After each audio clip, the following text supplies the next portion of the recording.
Straight to South Africa, where the President, Cyril Ramaphosa, has just started speaking now on the state of the country's economy and in particular the expected reshuffling of his 28-member cabinet. Let's take a listen to the live event. Solid foundation for a sustainable recovery into the future. All parts of government are focused on addressing those issues that concern South Africans the most, they being load shedding, unemployment, poverty, and the rising cost of living, and crime and corruption. There has been some concern expressed by South Africans about the amount of time it has taken to finalize these changes to the executive. This delay is the result of a number of processes that needed to be followed, some of which relate to the requirements of our Constitution relating to the appointment of members of the national executive of our country. In terms of our Constitution, the President appoints the Deputy President, ministers and deputy ministers from among members of the National Assembly. The President may also appoint no more than 2 ministers and 2 deputy ministers from outside the National Assembly. Understanding that just over 1 year remains in the term of this 6th administration, these changes I'm announcing are not about overhauling the national executive. The changes that I'm announcing now are intended to fill vacancies that have occurred in the executive and to direct government more effectively towards the areas that require urgent and decisive action. I have sought to balance the need for new skills and capabilities to drive the agenda that we outlined in the State of the Nation with the important task of ensuring stability and continuity in the work of government. In the course of attending to current challenges, we are establishing 2 new ministries.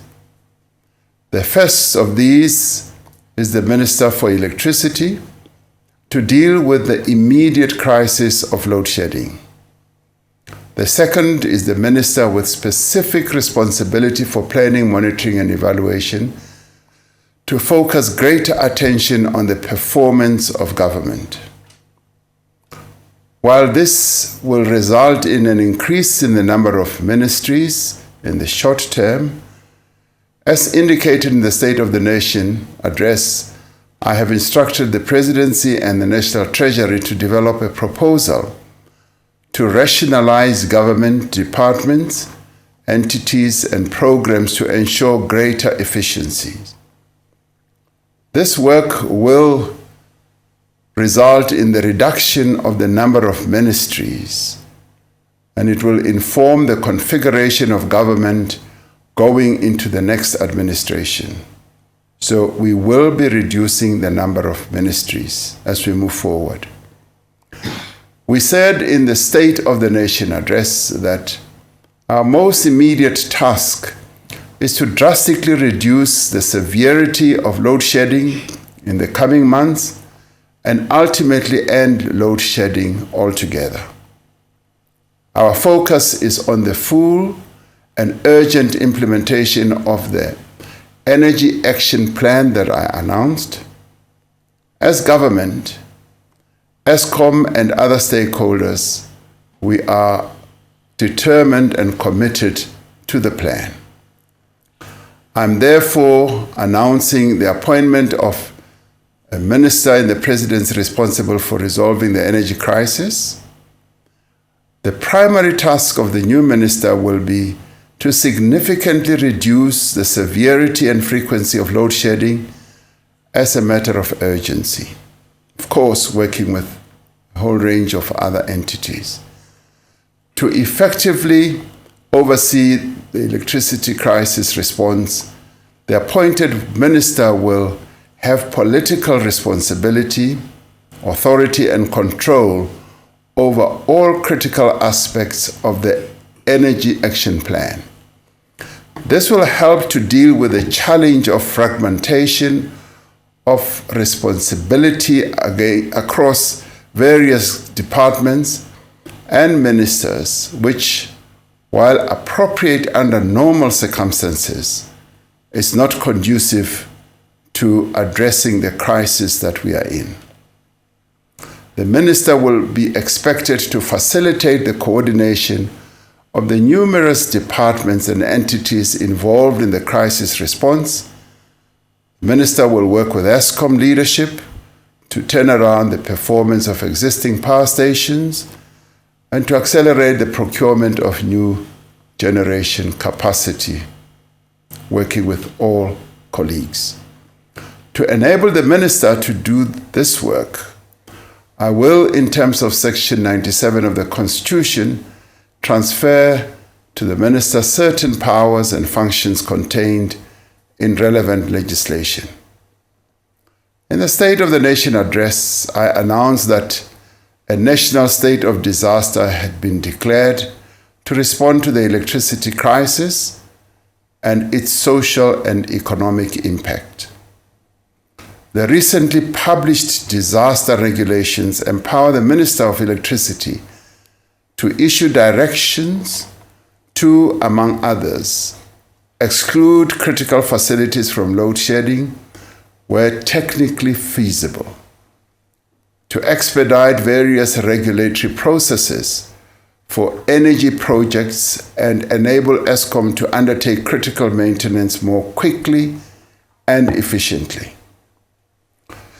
The Minister in the Presidency for Electricity will liaise with other relevant ministers to ensure coherence in the issuing of other directions during the national state of disaster. This minister will remain in office for as long as it is necessary to resolve the electricity crisis. So this, as I said, is a transitory ministry that is going to be focused hands-on on helping us to resolve the energy crisis. As I indicated in my reply to the State of the Nation debate on the 16th of February, Deputy President David Mabuza asked to step down from that position of Deputy President. I am grateful for his support over the 5 years of his tenure and for his dedicated service to the government and the people of South Africa. I have accordingly decided to appoint Mr. Paul Mashatile as Deputy President of the Republic of South Africa. With respect to ministers, I'm making the following appointments. Minister in the Presidency will be Ms. Kombuzo Nchabeni, who will be responsible for various tasks in the presidency ranging from South African state security, and other various GCIS, and a number of other tasks that I will allocate to her. Minister in the Presidency responsible for women, youth, and persons with disabilities will become Dr. Nkosazana Dlamini-Zuma. Minister in the Presidency responsible for planning, monitoring, and evaluation will be Ms. Marupini Ramaphosa. And Minister in the Presidency responsible for electricity will be Dr. Khosientso Ramaphosa. Minister of Communications and Digital Technologies will be Mr. Mondli Gungubele. Minister of Cooperative Governance and Traditional Affairs will be Ms. Thembi Nkadimeng. Minister of Public Service and Administration will be Ms. Noxolo Kivit. Minister of Public Works and Infrastructure will be Mr. Sihle Zikalala. Minister of Sports, Arts and Culture will be Mr. Zizi Kodwa. Minister of Tourism will be Ms. Patricia de Lille. Minister of Transport will be Ms. Sindisiwe Chikunga. With respect to Deputy Minister, I'm making the following appointments. Deputy Ministers in the Presidency will be Ms. Nomasonto Mutaung and Mr. Kenneth Murolong. Deputy Minister in the Presidency responsible for women, youth and persons with disabilities will be Ms. Sisisi Tolashe. Deputy Minister in the Presidency responsible for planning, monitoring and evaluation will be Ms. Pinky Kekan. There will be 2 Deputy Ministers for corporate governance and traditional affairs, as there are 2 distinct areas of responsibility. Mr. Pax Tau will largely be assisting with local government, and Mr. Zolile Benz Ngamashe with traditional affairs. There will be 2 Deputy Ministers for water and sanitation, Mr. David Mahlobo and Ms. Judith Chabalala. Deputy Minister of Public Works will be Ms. Bernice Swart. Deputy Minister of Small Business Development will be Ms. Dipuo Peters. Deputy Minister of Public Enterprises will be Mr. Obet Babela. Deputy Minister of Transport will be Mr. Lisa Mangu. I now wish to extend my appreciation to all outgoing ministers and deputy ministers for their service to this administration and to the people of South Africa. I have instructed both new and existing members of Cabinet to act with speed and urgency to address the challenges that our country faces. I expect them to fulfill their tasks with rigor and dedication, to adopt a zero-tolerance approach to corruption wherever it exists, and to place the interests of the people of South Africa foremost in the work that they do. This is the standard that I will hold them accountable to, and I have full confidence that they will meet that standard.